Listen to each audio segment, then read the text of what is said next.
Hey guys, here we go into a Fouts boxing line seminar on what it means to keep our hands up, how to train it, and a couple of the ideas involved in what it means to, keep your hands up. So, the first thing I want to talk about again, and it's one thing that I like to talk about over and over and over again. It's very important. Most people think we have a boxing stance, right? This is our basic boxing stance, whatever, whatever. But they're misleading you, because if I'm here, how do I know that I'm in position to defend a punch? How do I know? Especially if my opponent can be here or here. How do I know that this is going to defend me from both of them? So the idea there is that everything that you do is in relation to your opponent, okay? And there are a lot of times in which you guys can be really close to each other, but if you're both on the back foot, you can still be so far away, okay? And it's important to understand not only what your position is, but your opponent's position, and how to correctly cross the line to interact with them, okay? That's kind of where coming and keeping our hands up, the idea of keeping our hands up starts, is finding a way to interact with our opponent, okay? Now, the most basic theory would be that if your hands are up here, you can easily block a punch. Easily, because, well, you're in position to block, right? Well, then, why is it so often that you see someone on the line with someone, and they go like this, and you see, oh, right through the guard, the uppercut, or a straight punch, or, Deontay Wilder knocking out Bermain Stiverne, right? In, like, the first round. But he's in his high guard, right? I know. You gotta close it and time and all this stuff. But the idea that position is the position that you want to be in when your opponent is throwing punches at you is interesting, because that's the position that you're in when they're not throwing punches at you, right? So how do we reconcile all of these ideas that our opponent's position is obviously dynamic, but ours is static? Well, number one, we have to establish, again, we have two positions, right? One where our weight is centered on the back foot. I call it position 2. One where our weight is centered on the front foot. I call it position 1. Fouts boxing theory, how I teach it as well in the Fouts boxing line drill. So we can establish that our weight is centered here when we do certain moves, and our weight is here when we do certain moves, to help you build and separate the difference between this position here and this position here. Okay? Now, what is interacting with your opponent? Okay? Well, number one, if your hands are down, okay? Now we're going to say that I'm just in position 2, all right? My head's kind of centered on my back leg. My hand is here, right? We've seen lots and lots of fighters have our hands in this position here. If my opponent's hands are here, and he throws a punch at me, without moving, can I interact with that punch? No. But did my opponent have to change positions to hit me? Then, so, the idea is that when you get into range, it's whether or not you can hit your opponent without using a shoulder feint or crossing the line, okay? I usually call it the term crossing the line or changing positions, okay? And that means that if I get here, and I take one step forward, and now all of a sudden I can hit you without changing positions, right? I'm here. There's no more telegraphing. I just tap you. If your hand isn't in position or in between your chin or the target, presumably your chin, especially if their hand is down, they're not going to be hitting you on the top of the head, right? But is your glove in between their glove and your chin? And the reason that this is important is because if your glove is in between there and their glove is here, they're going to have to find a way to get their hand out of the line of that, so that they can connect the line between their hand and your face. So by keeping a hand in position, or rather in between your opponent's tool and your chin and your target, you can stop your opponent from being able to hit you with the free punches, right? The easy, the punches, to be honest, that people spend most of their time trying to perfect, right? The really quick on the line punches. But simply being able to control the line, interact with their lead hand, right? You see Anthony Joshua here, Always getting on the line. Boom, boom, boom. No free shots on Anthony Joshua. It's not like Alexander Usyk just had free reign to do whatever he wanted against Joshua. Joshua fought really well. He had to control the line for a lot of the fight. But Usyk is just so much faster than he is. He's so much faster than his back foot position, right? So we need a front foot position as well. We need a way to control the line, not just with this hand, but to control it with this hand. So that we have more than just this little tiny piece of our weight transition, so that we can get here, and here, and here, and here. And we can make these extra moves, because from back here, we can't throw a hook, right? We can't pendulum step. We don't have access to most of our line. We won't have access to most of our moves, okay? So, the first step, getting control of your opponent's lead hand, okay? Controlling the lead hand. Now, if their hand is down here, you can have your hand here, right? Match it as long as it's in the way of hitting you in the face. Now, obviously, if you're reaching for their glove here, they're obviously just going to take a step and fold it in and punch in the face, right?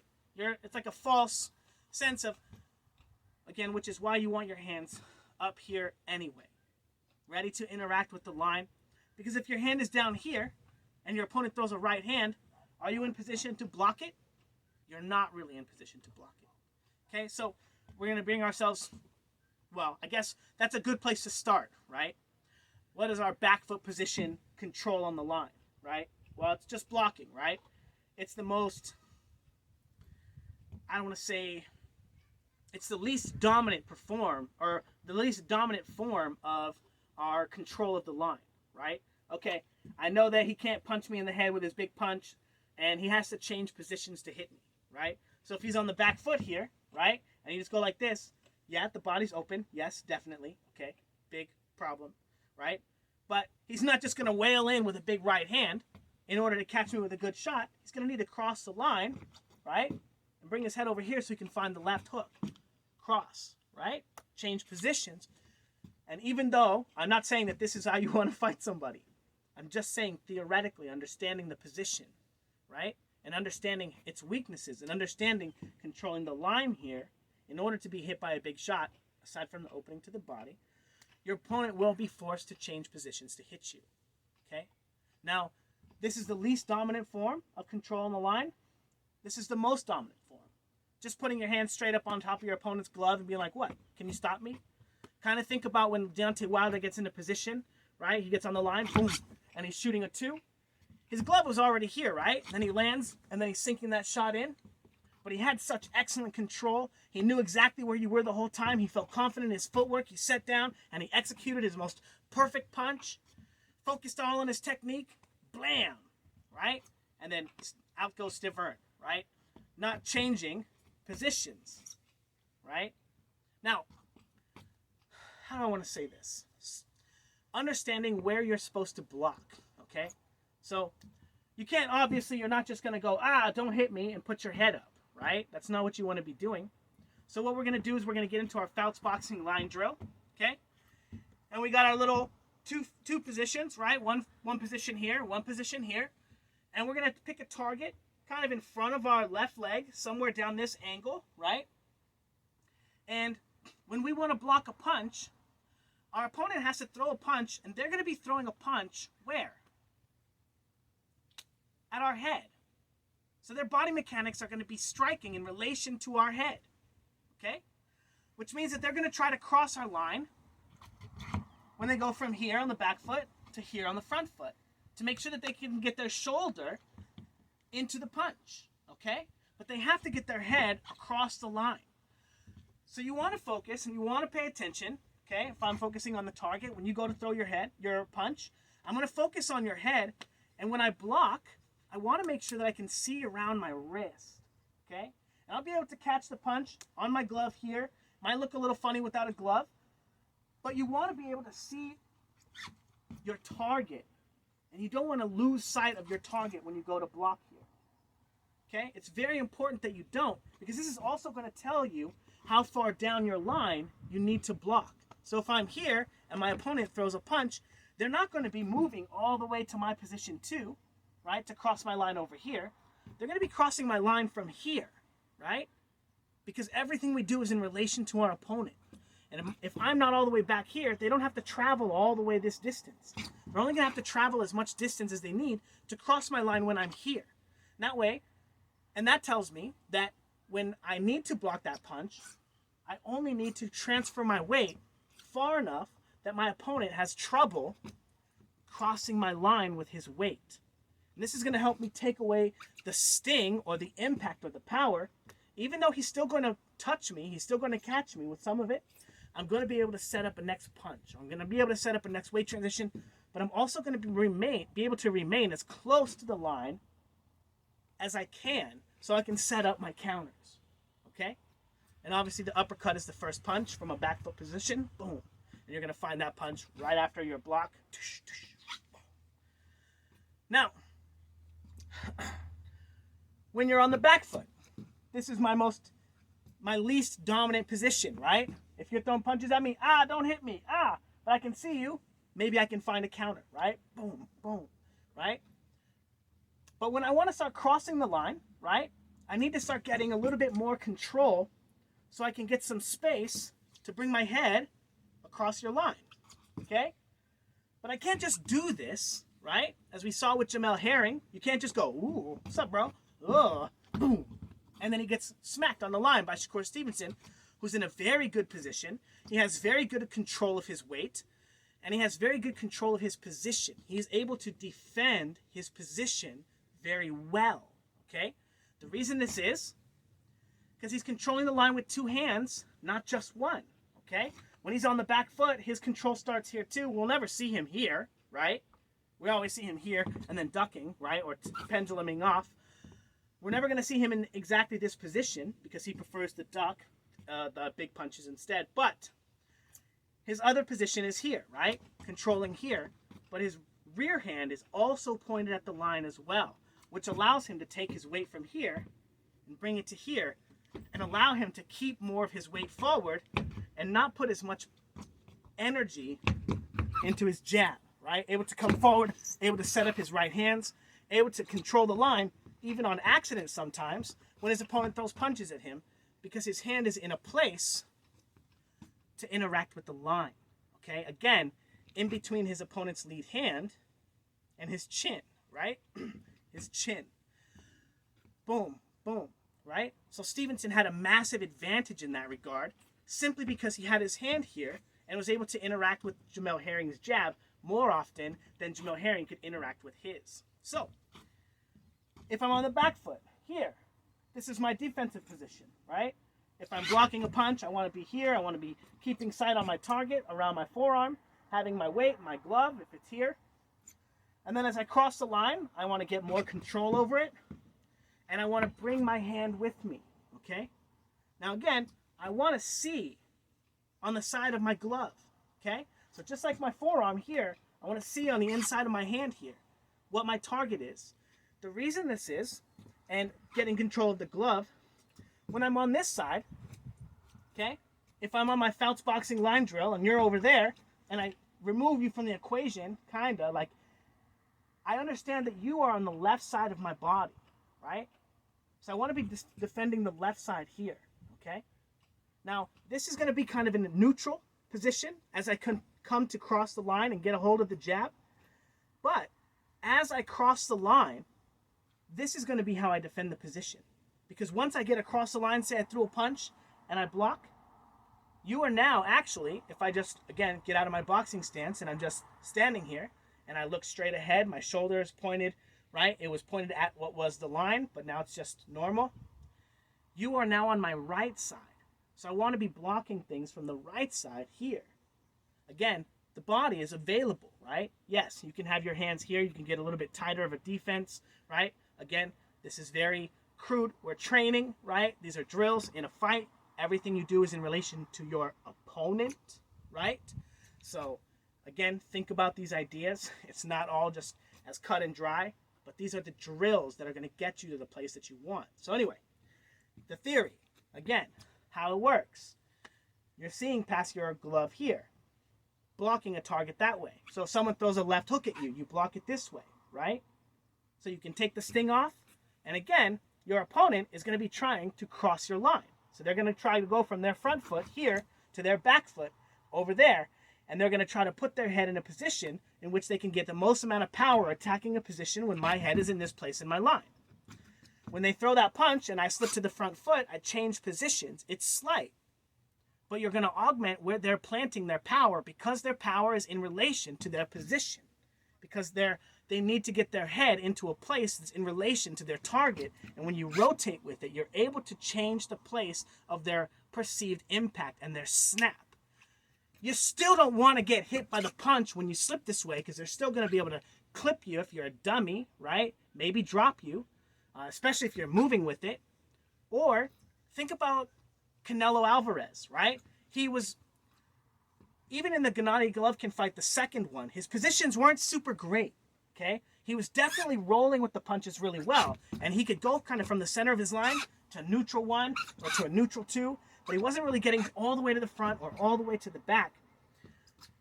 But he was rolling a lot of those really big shots that Golovkin had.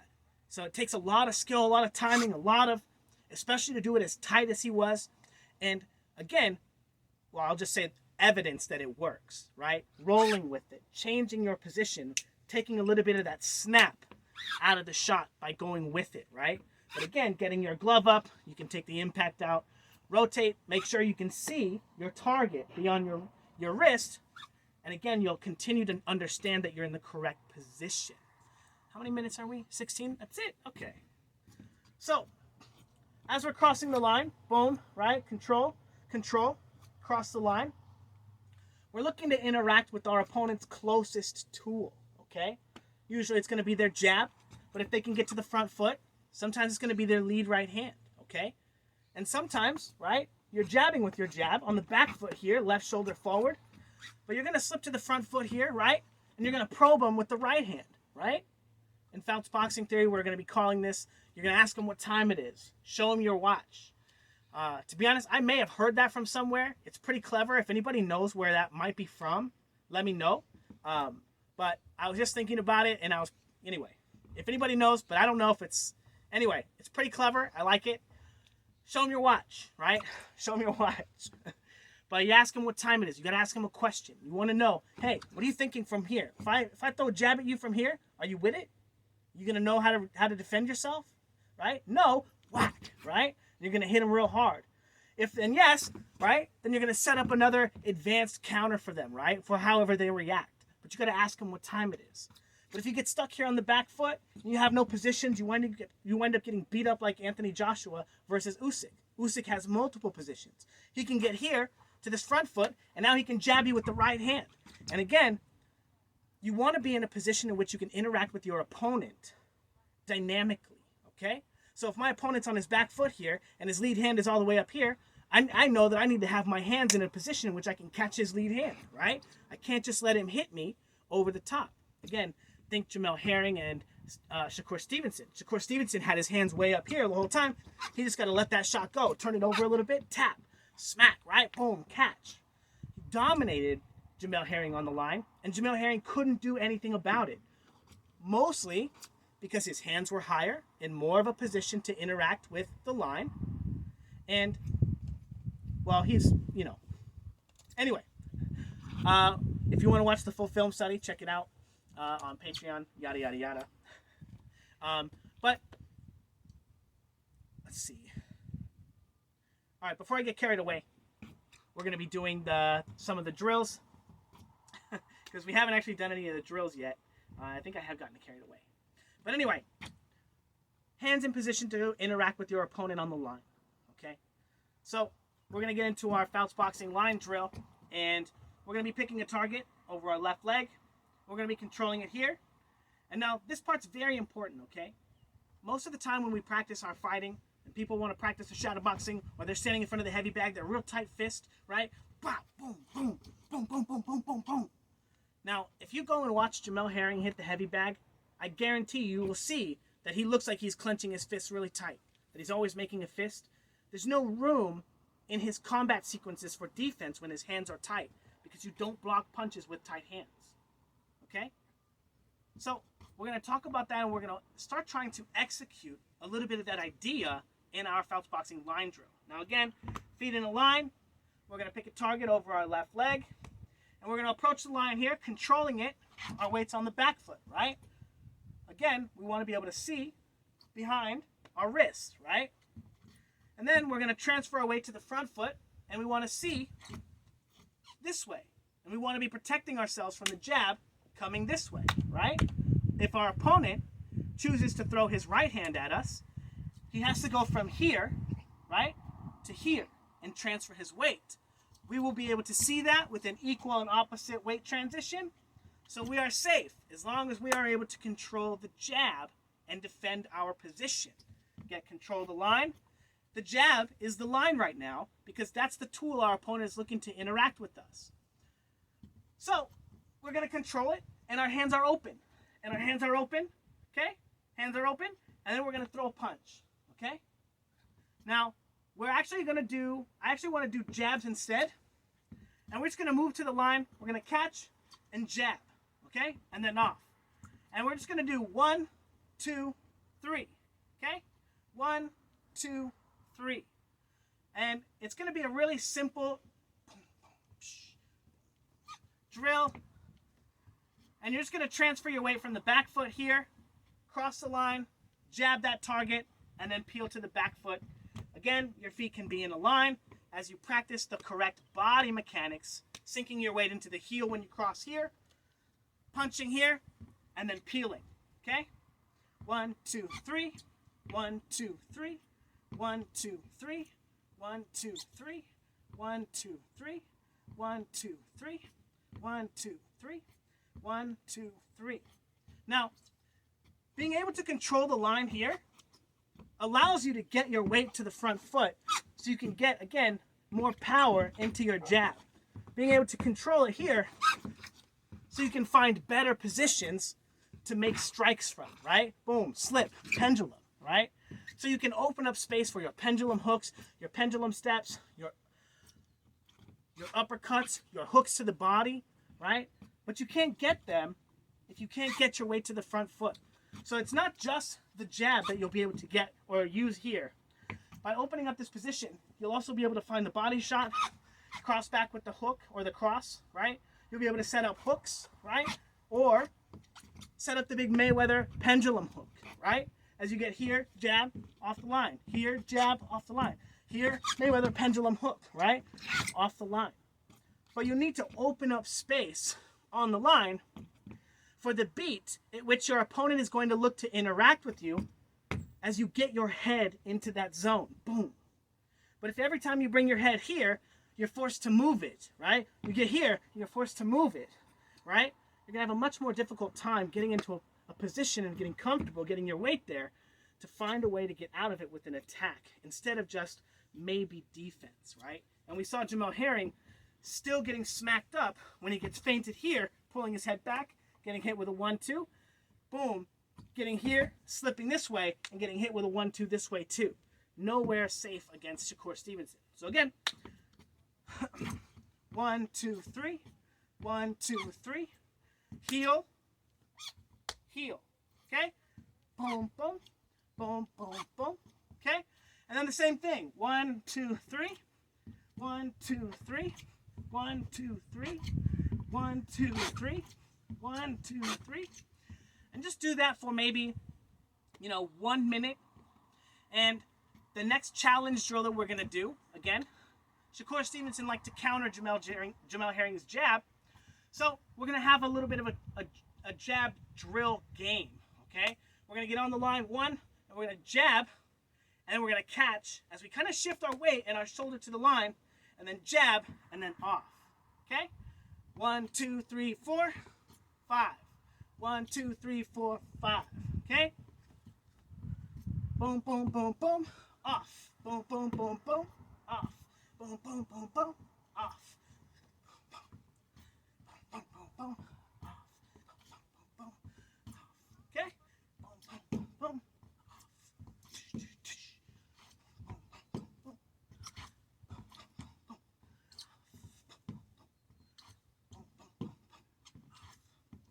All right. Again, just some simple drills to help you get control of the line. Again, So your opponent can't just hit you every single time you move, right? And again, that's the worst feeling, right? Whenever someone gets your rhythm and then they find you and they get you with 2, 3, 4 punches. So you got to know how to get to a position and defend it, okay? Now normally I talk about very dominant lead hand control, okay? But this here is very similar, okay? It's all the same, right? It's all the same. Boom, boom, boom, boom. It's all the same attempt at control.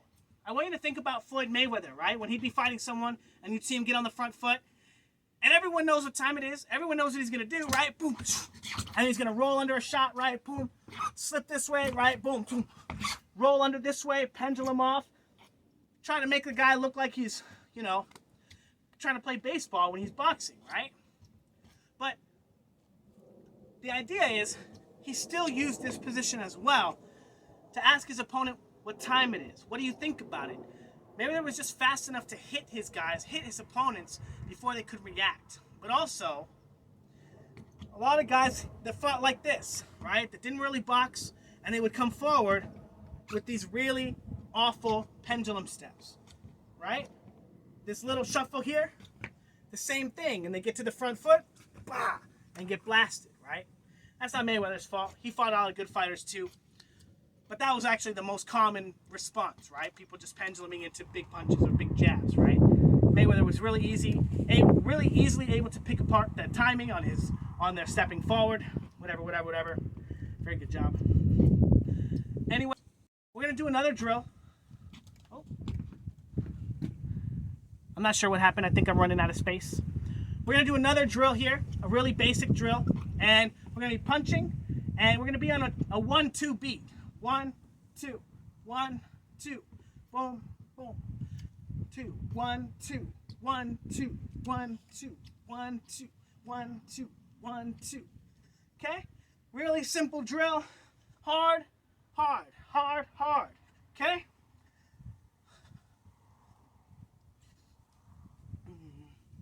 A really easy way to learn where your blocks are. Okay? Crouch. Bring the shoulder to the line, okay? See over your forearm, right?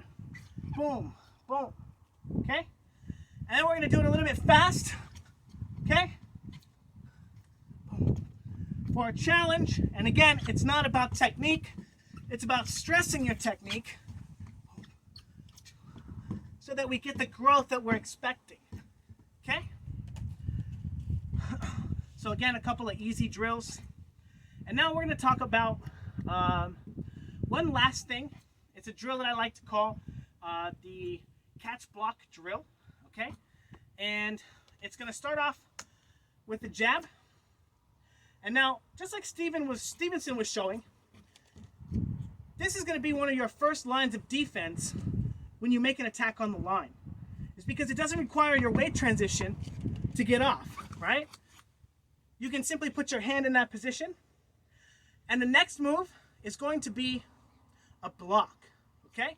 So we're going to shoot that, and we're going to catch, and now we're going to block, and we're going to move off the line, okay? Now, a really interesting idea about this is that this allows us to not have any beats missing when we get on the line with our opponent, okay? A very important idea when we want to attack and we want to catch a jab and then think, oh, we don't want to be in danger for the right hand after, okay? So catching this punch here doesn't actually stop us from being able to block, okay?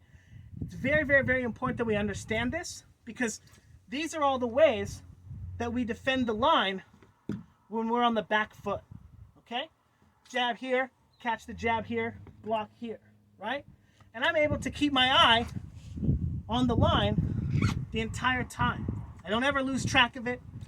And this is the real benefit, the real power, the real strength in being able to control the line. Is that when you can control the line and you always know where it is, no one can push you off of it, right? I want you to think about how invincible Stevenson looked against Jamel Herring, right? He could come through, oh, ooh, ah. I caught it, guys. Don't worry about it. Jamel Herring knows he caught it, even if it was ugly. Even if he jumped back like this, Jamel Herring knows he didn't land that shot. And he knows that he's not going to land it next time either. Stevenson knows he's going to keep coming forward. He's going to keep dominating the line. And that's what Errol Spence's entire career has been built on. Being hard to hit behind his block and being able to smash through once he got there. Being a really big dude who can guard the line pretty well, right? Pretty well. Anyway,